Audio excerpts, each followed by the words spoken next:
يتعلق بالمرسوم الذي صدر ليلة أمس الذي يتعلق بزيادة الرواتب وبنسبة 50%، والأسئلة الكثيرة والكثيرة جدا على المتقاعدين، وهل ستشمل هذه الزيادة المتقاعدين أم لا؟ ولماذا تم استبعاد المتقاعدين؟ والأقاويل الكثيرة والشائعات الكثيرة والكبيرة التي أصبحت رائجة بين الناس، وكأن الحكومة لديها ثأر مع المتقاعدين حتى قامت باستبعادهم. وحقيقة الأمر ليس كذلك على الإطلاق. الأمر بأن كان أمام اللجنة التي قامت بإعداد مشروع الزيادة كانت أمام خيارين في الحقيقة. الخيار الأول هو تضمين المتقاعدين بنسبة الزيادة 50% أو الذهاب باتجاه إصدار قانون وقرار خاص يخص المتقاعدين وحدهم. ولأن الفجوة كبيرة جدا أصبحت ما بين المتقاعدين وما بين القطاعات الأخرى، فإن نسبة 50% لن تقوم بسد هذه الفجوة، ولن تقوم أساسا بتقريب هذه الفجوة.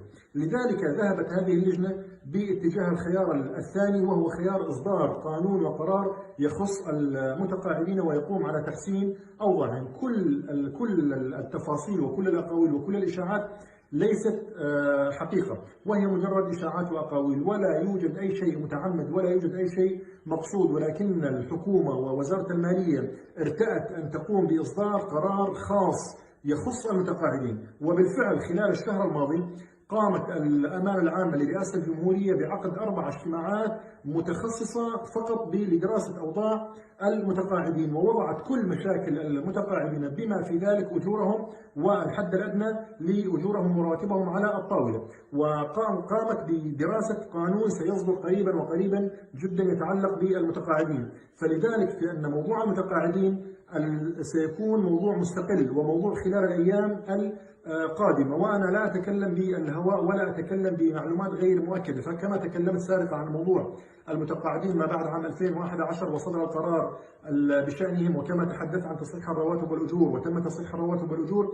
وكما تحدثت عن الزيادة وصدرت الزيادة، الآن أنا أؤكد لكم بأن موضوع المتقاعدين سيكون لهم زيادة خاصة بهم، لأن أصبح الفارق كبير جدا ما بين المتقاعدين وما بين كل القطاعات الأخرى. فبالتالي زيادة 50% ولا حتى 100% ستردم هذه الفجوة. لذلك الحكومة ذاهبة باتجاه دراسة قانون وتشريع خاص لهؤلاء المتقاعدين.